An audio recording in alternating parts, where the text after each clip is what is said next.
안녕하세요. 아침TV 하경숙입니다. 1, 2차 대선 토론 때 에너지 분야가 계속 나왔었는데 특히 2차 토론에서 이재명은 체르노빌을 말했습니다. 체르노빌 사고 때 어마어마한 사람이 죽었다고 말했는데요.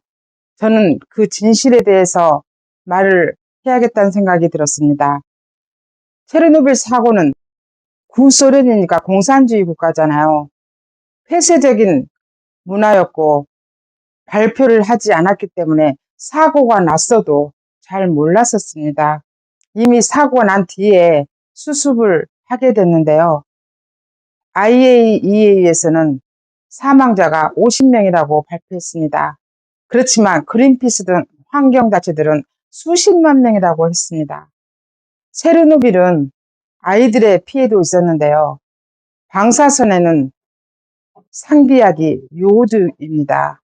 요오드를 가지고 있어야 된다고 말했어야 되는데 구소련은 지금 러시아도 마찬가지지만 공산주의 국가이기 때문에 자기들이 자기 멋대로 지기들만 살면 되니까 국민들의 안전에는 관심도 없었습니다. 그렇기 때문에 그 말을 해주지 않았고 특히 어린아이들은 우유를 마셨잖아요. 소의 젖을 먹었기 때문에 그 소의 피해도 있어서 그런 피해를 입은 겁니다. 그러면 왜 환경단체와 IAEA의 사망자는 차이가 날까요? IAEA는 소방대원이나 직접적으로 관련돼 있거나 소련 정부에 의해서 사망자를 파악한 사람, 그런 사람들 위주로 과학적인 근거로 위주로 발표를 했기 때문에 50명이라고 발표를 한 겁니다. 그런데 그린피스 등 환경단체들은 막연히 아니 그 정도 사고면 언제 죽었을 거야. 수십만에서 수백만 명이 죽었어. 이렇게 주장하고 외치고 합니다. 그러면 사람들은 어떻게 할까요? 안전보다는 공포가 우리 몸에 확 와닿습니다.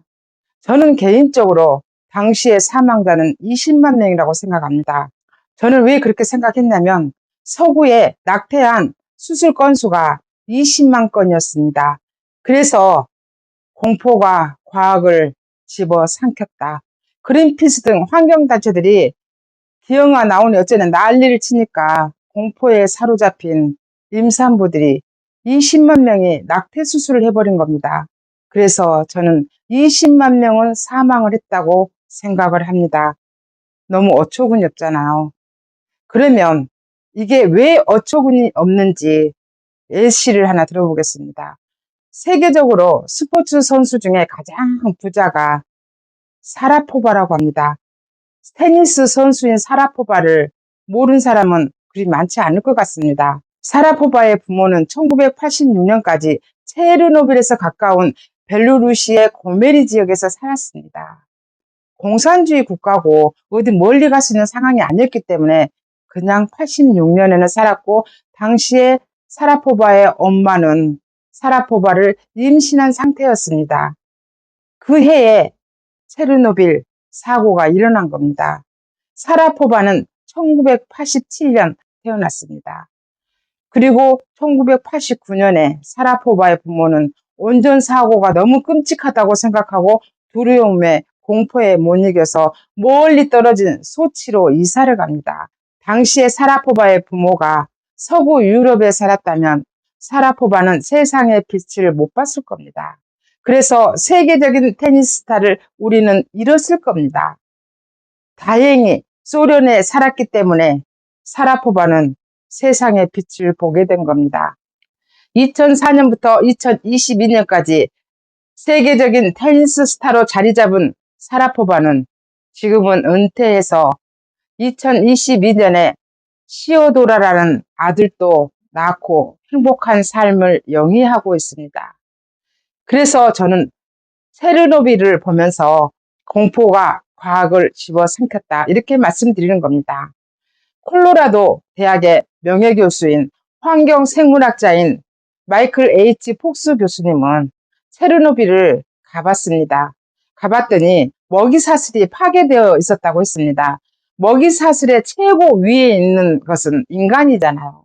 인간이 살지 않았기 때문에 물고기도 몇백 미터가 되는 물고기도 있었고 동물들도 맹수가 너무 많았다고 했습니다.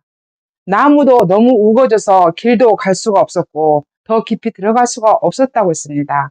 이미 정글 밀림화가 되어 있었다고 했습니다.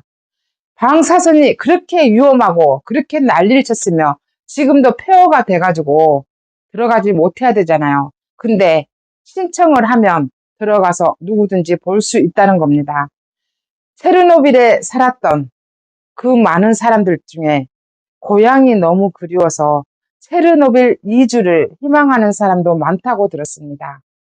그래서 저는 체르노빌을 이재명이가 말한 걸 들어보고 네가 체르노빌 가봤어?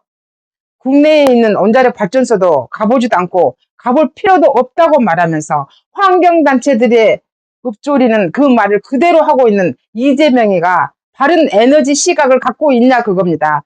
그런 사람이 대통령이 되면 우리나라는 망하게 되어 있습니다. 에너지는 교육과 마찬가지로 100년 대계라고 했습니다. 에너지도 안보입니다. 에너지 안보라고 합니다. 그 에너지 안보를 아무렇게나 생각하는 이재명이가 대통령이 된다면 우리나라는 망하게 되어 있습니다. 어떻게 체르노빌도 가보지도 않고 우리나라의 두산이나 원자력 발전소를 한 번도 가보지 않는 이재명이가 원자력 발전소가 위험하다고 말할 수 있습니까? 우리나라 원자력 발전소는 특히 팬텀기가 들이받아도 팬텀기가 부서지지 원자력 발전소가 부서지지 않습니다. 이재명이는 알고 있나 몰라. 지금까지 진실을 알려드리는 아침TV 하경수였습니다.